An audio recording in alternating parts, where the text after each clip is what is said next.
గుడి లేదు, గోపురము లేదు, అర్చన లేదు, అభిషేకం అంతకన్నా లేదు, తీర్థం లేదు, తీయని లడ్డూ లేదు, మడి లేదు, మంగళ హారతి లేదు, కొలవడానికి ఓ రూపం లేదు, కలవడానికి ప్రత్యేక దారులు లేవు.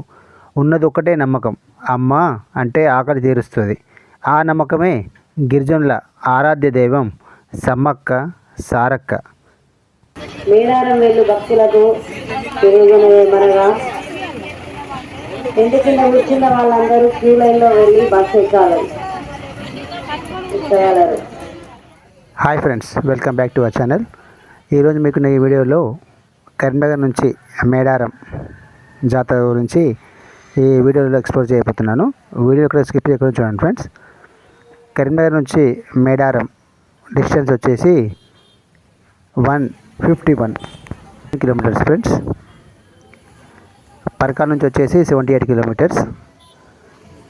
Karimnagar to Huzurabad 40 kilometres. Huzurabad to Parkal 33 kilometres. And Parkal to Medaram 78 kilometres. Distance వచ్చేసి 4 అవర్స్ జర్నీ మనం చేయాల్సి ఉంటుంది బస్లో. ఈ పర్కాల్ నుంచి మనం వెళ్ళేది రూట్ ఎలా అంటే, పర్కాల్ నుంచి రేగొండ వెళ్ళి రేగొండ నుంచి గాంధీనగర్ నుంచి Ghanpur, Ramappa, Venkatapur, ఇందలపల్లి X roads, Machapur, Chalvai, Govindaraopet, PSARA, Kondaparthi, Tadvai, Medaram మనం 4 అవర్స్లో చేరుకుంటాం మనం. ఈ సంవత్సరంలో మనం మేడారం జాతరని ఫిబ్రవరి 21, 22, 23, 24 తేదీలో జరుపుకోబోతున్నాం మనం. ఫిబ్రవరి 21 నాడు కన్నేపల్లి నుంచి సారలమ్మ వస్తుంది గద్దెపైకి. 22 నాడు సమ్మక్క గద్దెపైకి వస్తుంది. మాఘశుద్ధ పౌర్ణమి ఈరోజే. 23 నాడు తల్లి కూతుళ్ళకి ఇద్దరికి, సమ్మక్కకు సారలక్కకు ఇద్దరికి మనం మొక్కులు చెల్లించుకోవాల్సి ఉంటుంది. 24న తిరిగి వనప్రవేశం చేస్తారు. ఇదే దయ్యాల మడుగు ఫ్రెండ్స్. ఈ దయ్యాల మడుగు మనం చూడాలంటే పస్రా నుంచి కొండపర్తి వెళ్ళే మార్గంలో ఉంటుంది. పస్రా దాటిన తర్వాత వస్తుంది ఈ దయ్యాల మడుగు.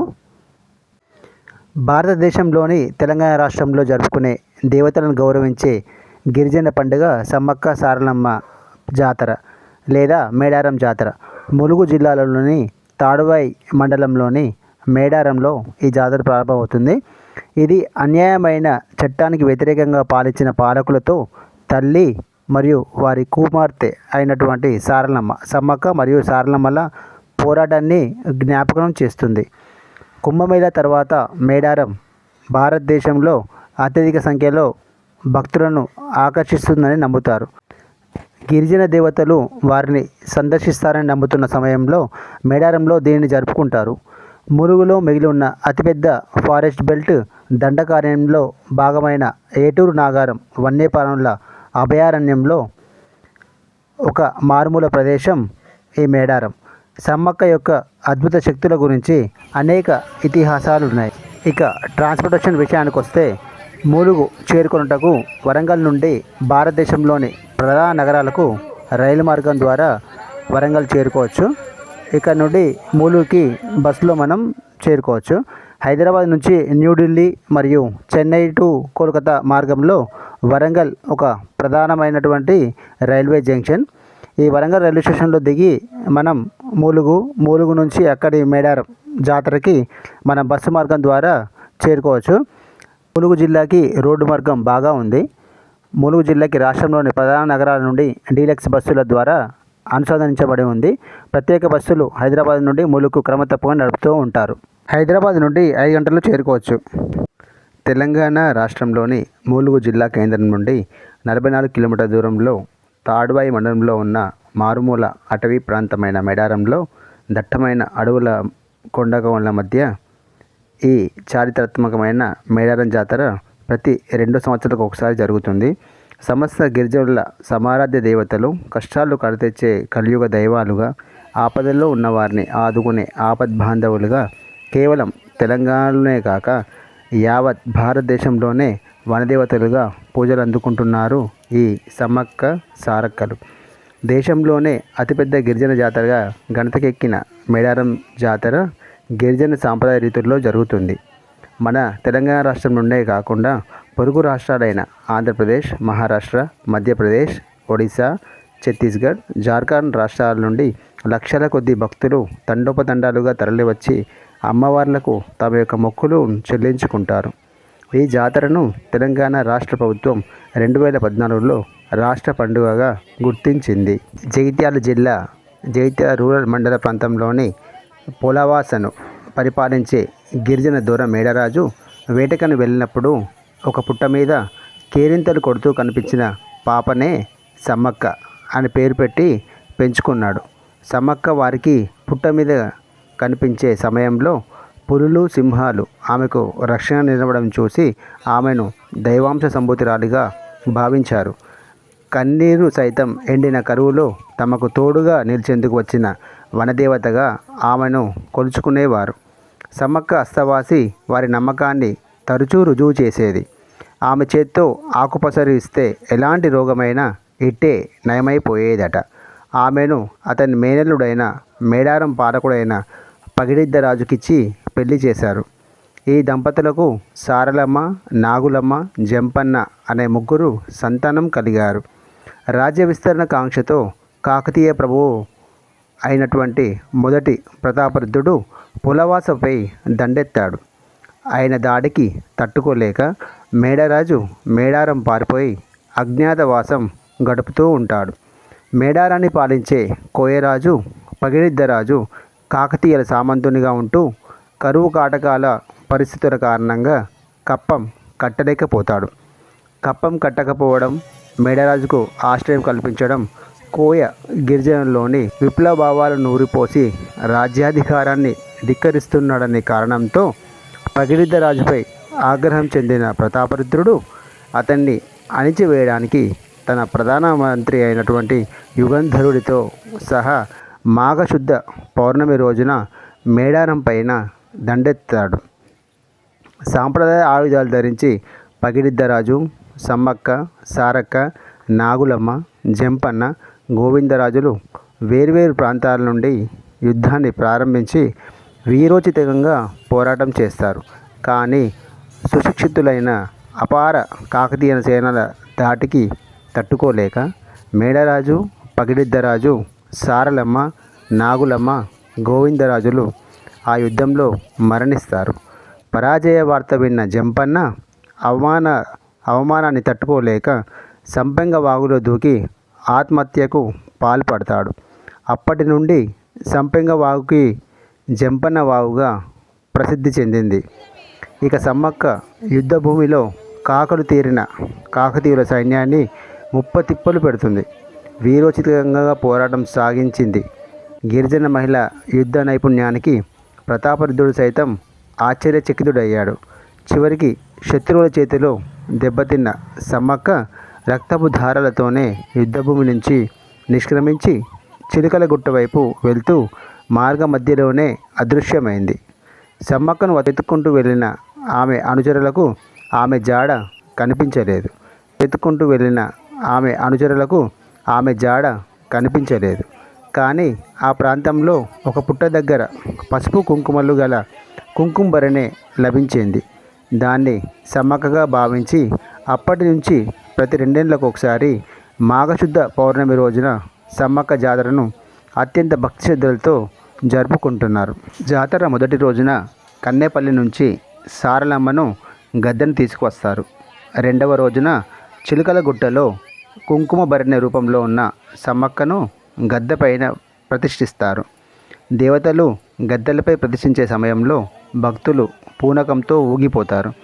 మూడవ రోజున అమ్మవార్లు ఇద్దరూ గద్దెలపై కొలువు తీరుతారు. నాలుగవ రోజున సాయంత్రం ఆవాహన పలికి దేవతలను ఇద్దరిని తిరిగి యుద్ధ స్థానానికి తరలిస్తారు. వంశపారంపర్యంగా వస్తున్న గిరిజనులే ఇక్కడ పూజారులు కావడం ఈ జాతర యొక్క ప్రత్యేకత.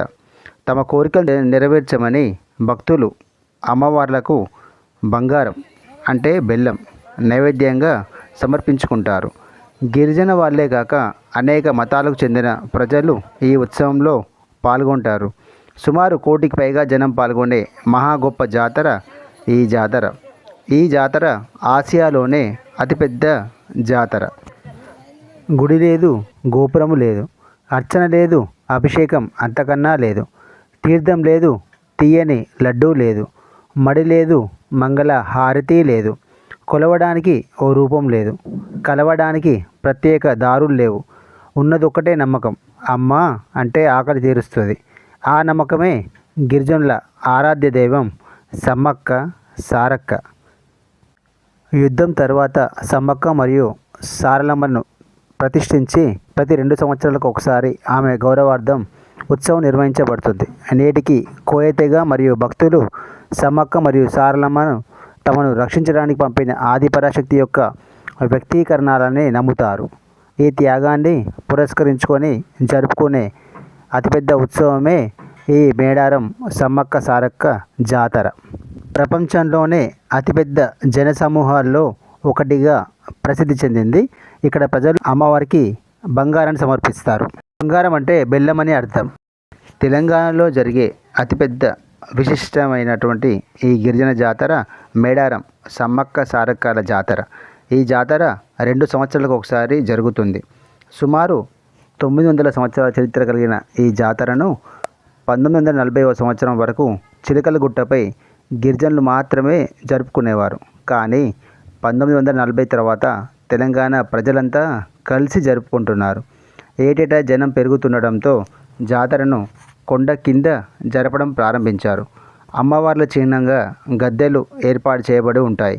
ఈ గద్దెలపైకి జాతర రోజు అమ్మవార్ల ప్రతిరూపాలుగా ఉన్నటువంటి కుంకుమ బర్రెలను తీసుకువస్తారు. పూర్తిగా గిరిజన సాంప్రదాయంలో జరిగే ఈ జాతరకు తెలంగాణ నుండే కాకుండా మధ్యప్రదేశ్, ఛత్తీస్గఢ్, ఒరిస్సా, మహారాష్ట్ర, జార్ఖండ్ రాష్ట్రాల నుండి కోటికి పైగా భక్తులు వచ్చి అమ్మవార్లను దర్శించుకుంటారు. కోయ గిరిజనుల ఉనికి కోసం పోరు సలిపిన సమ్మక్క సారలమ్మ జాతర క్రీస్తు శకం 1260 నుంచి 1320 వరకు ఓరుగల్ను పరిపాలించిన ప్రతాపరుద్ర చక్రవర్తి కాలం నుంచి కొనసాగుతున్నట్లు స్థర్పణాలు చెబుతున్నాయి. ఆ కాలంలో మేడారం ప్రాంతాన్ని పగిడిద్దరాజు పరిపాలించేవారు. ఇతను కాకతీయుల సామంతరాజు. అప్పటి కరీంనగర్ను పాలించిన మేడరాజుకు మేనల్లుడైన పగిడిద్దరాజు సతీమణి సమ్మక్క. ఆమెకు పగిడిద్దరాజుతో వివాహం జరిపించారు. పగిడిద్దరాజు సమ్మక్క దంపతులకు సారలమ్మ, నాగులమ్మ, జంపన్న 3 సంతానం. మేడారం పరిగణాలను కోయరాజులకు కాకతీయులకు సామంతులుగా ఉండి పరిపాలించేవారు. ఒకసారి 3-4 ఏళ్ల పాటు మేడారం ప్రాంతంలోని అనావృష్టి ఏర్పడింది.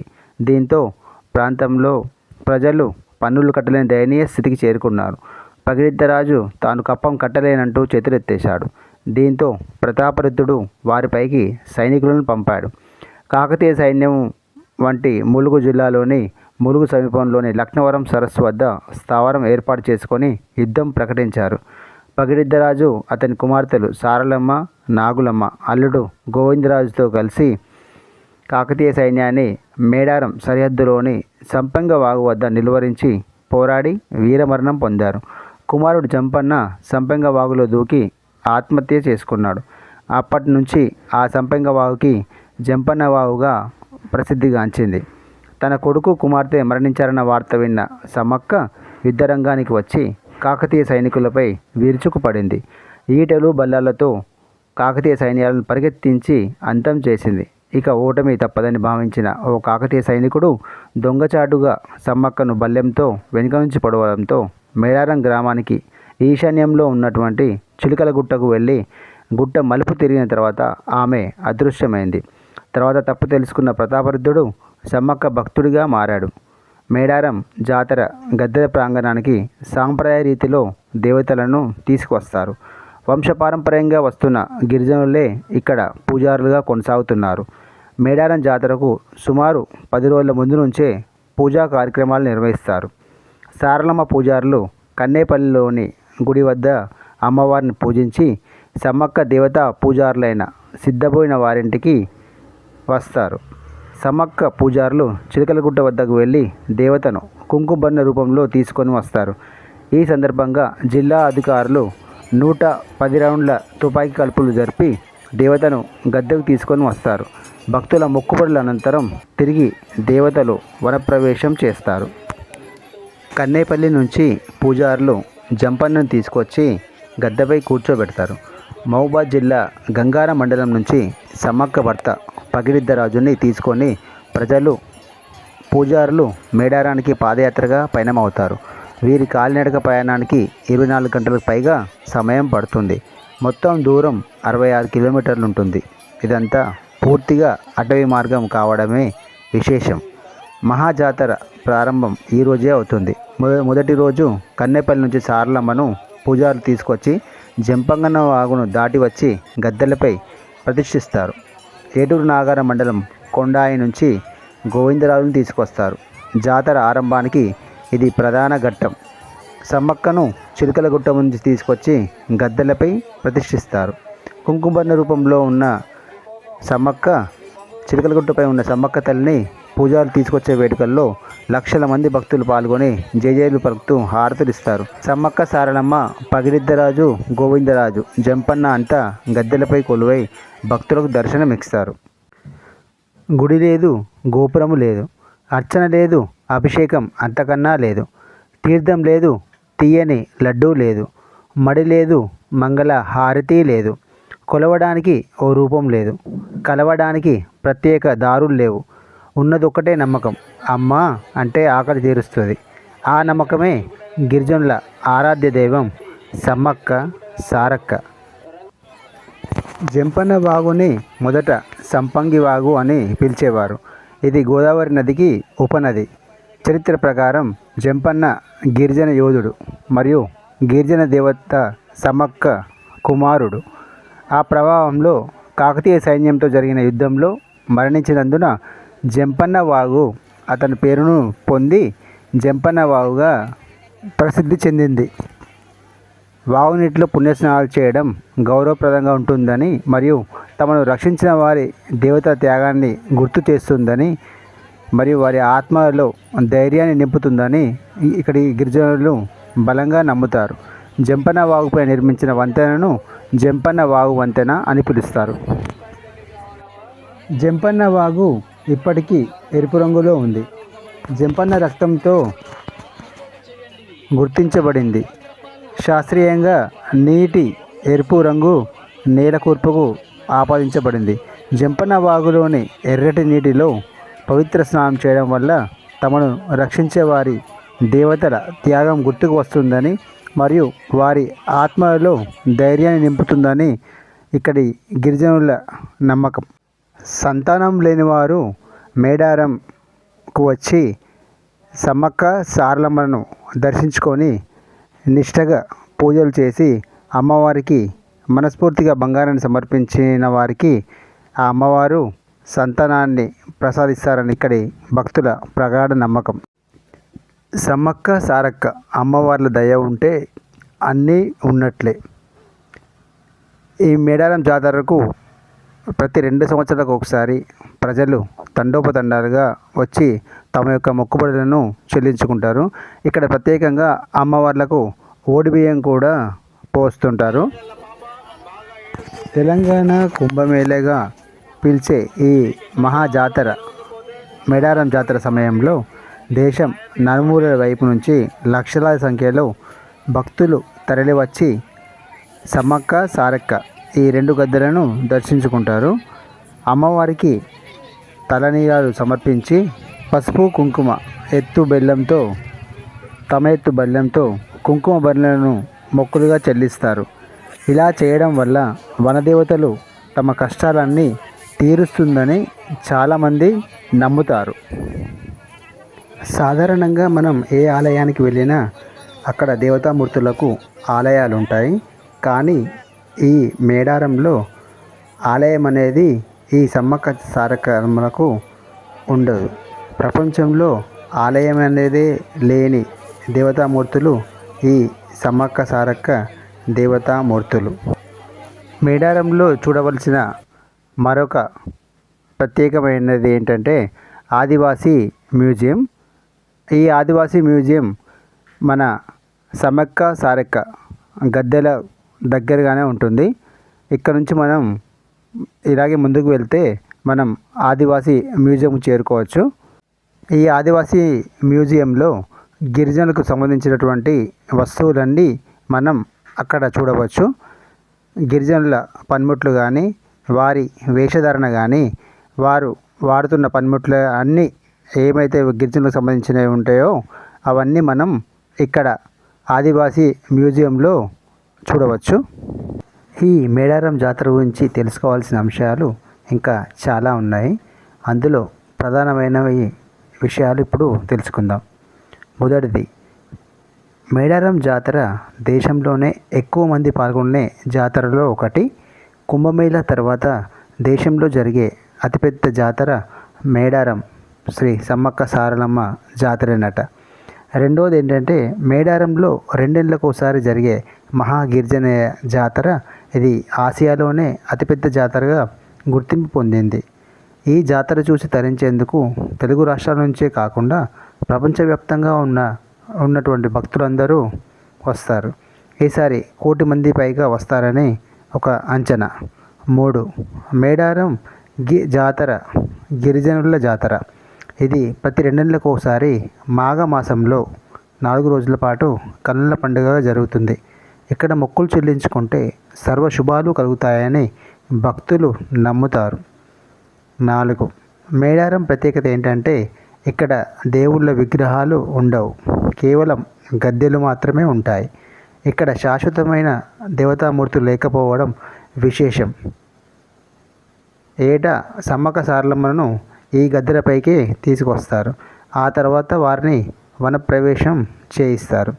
5, ఆనాటి కాకతీయ రాజుని ఎదిరించిన వనదేవతలుగా సమ్మక్క సారలమ్మలను గిరిజనులు భక్తి ప్రపత్తులతో కొలుస్తారు.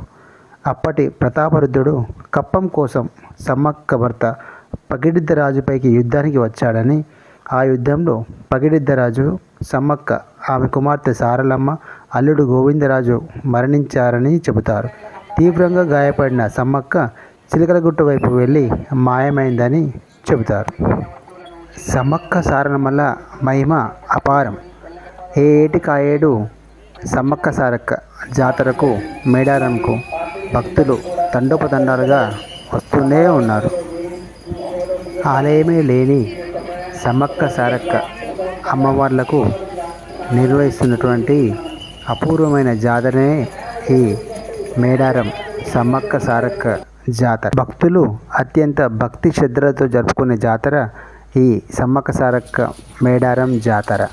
సమ్మక్క సారక్కల ఆశీస్సులు మనపై ఎల్లప్పుడూ ఉండాలని కోరుకుంటూ, ఈ వీడియో కనుక మీకు నచ్చినట్లయితే లైక్ చేయండి, షేర్ చేయండి, కామెంట్ చేయండి. మరిన్ని వీడియోస్ కొరకు మా యొక్క ఛానల్ని సబ్స్క్రైబ్ చేసుకోండి ఫ్రెండ్స్. Thank you.